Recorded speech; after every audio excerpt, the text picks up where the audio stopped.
বিরিয়ানি পছন্দ করে না এমন মানুষ খুঁজে পাওয়াটা মুশকিল। আর কাচ্চি বিরিয়ানি হলে তো কথাই নেই। যারা কাচ্চি লাভার আছে তারা তো এক কথায় একদম মুগ্ধ। তো বন্ধুরা, ঘরে থাকা কোরবানির মাংস দিয়ে কাচ্চি বিরিয়ানি তৈরি করে ফেললাম। আর এই কাচ্চি বিরিয়ানি তৈরি করার সহজ টেকনিক আপনাদের দেখিয়ে দিচ্ছি। আশা করি আপনাদের একটু হলেও উপকারে আসবে। তো আসসালামু আলাইকুম বন্ধুরা, আশা করি সবাই ভালো আছো। আমি আলহামদুলিল্লাহ ভালো আছি। আজকে কাচ্চি বিরিয়ানি তৈরি করার জন্য এখানে 2 কেজি গরুর মাংস নিয়ে নিয়েছি। আর এই গরুর মাংসগুলো কিন্তু কুরবানির গরুর মাংস। আর এই পিসগুলো একটু বড় বড় হতে হবে।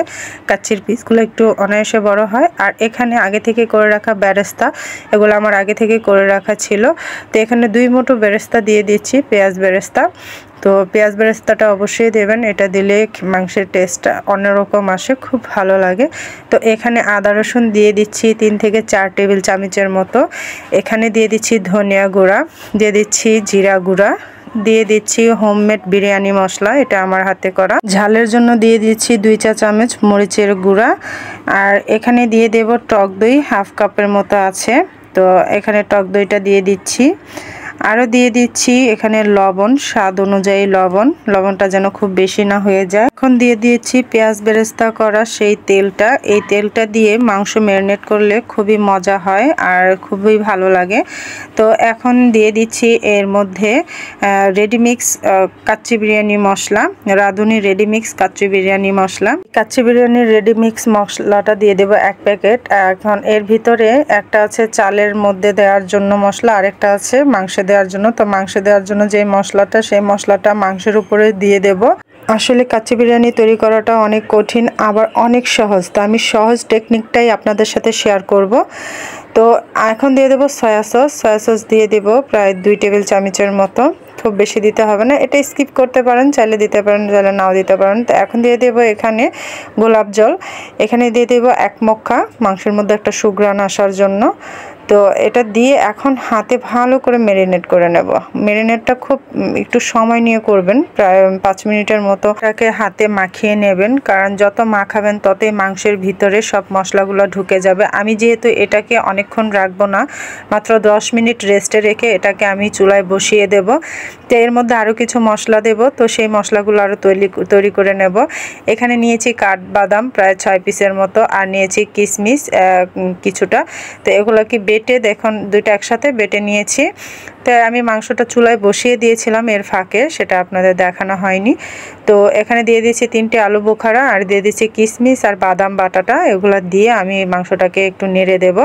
আর এটাকে ডিপ করে বসিয়ে রাখবো প্রায় 30 মিনিটের জন্য। এতে করে মাংসটা প্রায় 70% সিদ্ধ হয়ে যাবে, বাকি 30% সিদ্ধ হবে যখন বিরিয়ানিটা দমে রাখবো। তো দেখুন মাংসটা প্রায় হয়েই গেছে, উপরে তেল ভেসে আসলেই নামিয়ে নেব। আর ফাঁকে ফাঁকে আমি 2 থেকে 3 বার নাড়া দিয়ে দিয়েছিলাম যাতে তলানিতে না লেগে যায়।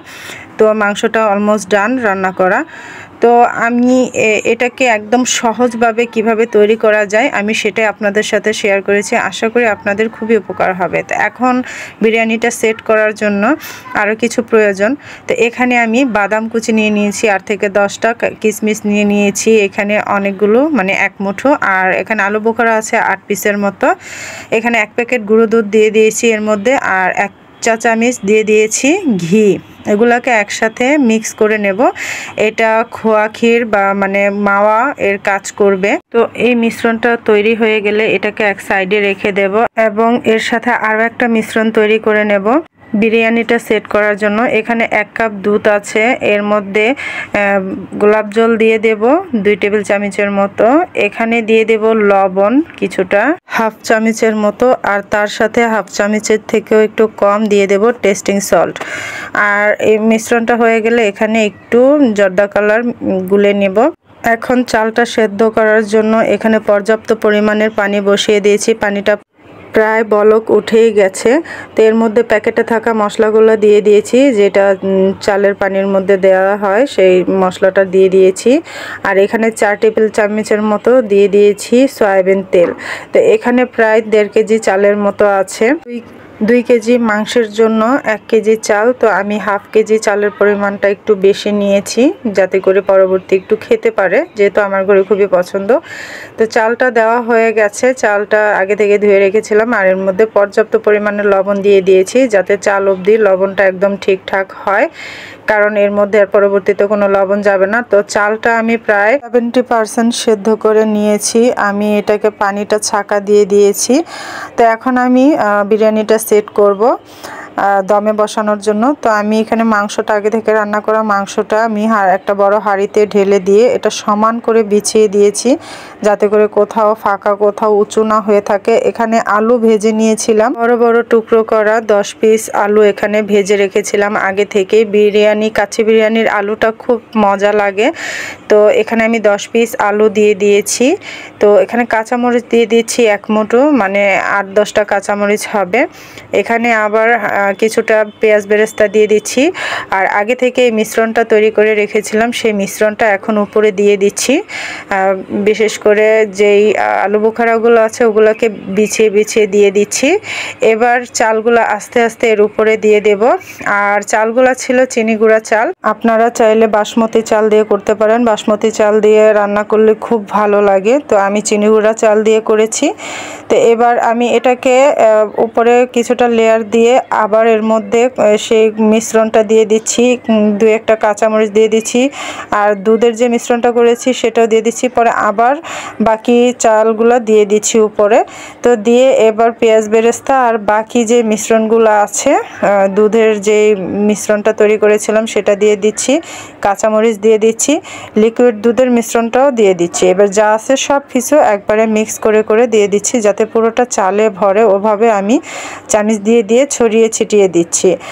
তো এই মিশ্রণটা দেওয়া হয়ে গেছে।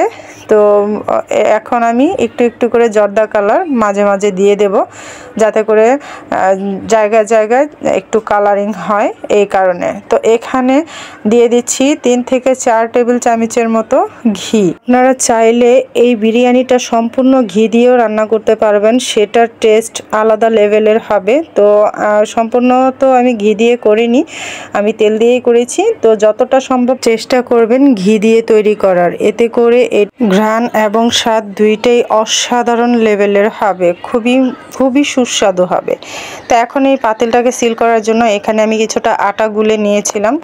এই সিলটা ভালো করে করতে হবে, কোথাও যেন কোনো দিক দিয়ে ভাপ না বেরিয়ে যায়। তো এটাকে ভালো করে সিল করে দিতে হবে। সিল করে দিয়ে এর উপরে ভারী ঢাকনা বা ভারী কিছু দিয়ে এটাকে বসিয়ে দিতে হবে একদম ঘড়ি ধরে 30 মিনিটের জন্য। 30 মিনিটের বেশি রাখা যাবে না, যেহেতু এটা সব কিছু রান্না করা। তো এখন আমার এটা বিরিয়ানিটা রান্না হয়ে গেছে। প্রায় 30 মিনিট পরে আমি ঢাকনাটা খুলেছি, এর মাঝখানে কিন্তু আর ঢাকনা খুলিনি। তো দেখুন কত সুন্দর হয়েছে দেখতে, কতটা সুন্দর লাগছে। একদম পারফেক্ট একটা অল্প সময়ে খুব সহজে এই বিরিয়ানিটা রান্না করে নিয়েছি। তো আপনাদের কার কাছে কেমন লেগেছে নিশ্চয়ই জানাতে ভুলবেন না আজকের এই কাচ্চি বিরিয়ানি রেসিপিটা। তো আশা করি আপনাদের ভালো লেগেছে। আর যারা কাচ্চি বিরিয়ানি রান্না করতে ভয় পান যে হবে কিনা কাঁচা মাংস দিয়ে, তো তারা এই টেকনিকটা ফলো করতে পারেন। তো এই কাচ্চি বিরিয়ানি রেসিপিটা কার কাছে কেমন লেগেছে জানাতে নিশ্চয়ই ভুলবেন না, কমেন্ট বক্সে অবশ্যই জানিয়ে যাবেন। আর যদি সত্যি খুব ভালো লেগে থাকে তাহলে একটা লাইক এবং বেশি বেশি করে শেয়ার করে দেবেন। তো আজকের মতো এ পর্যন্তই ছিল আমার কাচ্চি বিরিয়ানি রেসিপি। আবারও পরবর্তী দেখা হবে। আল্লাহ হাফেজ।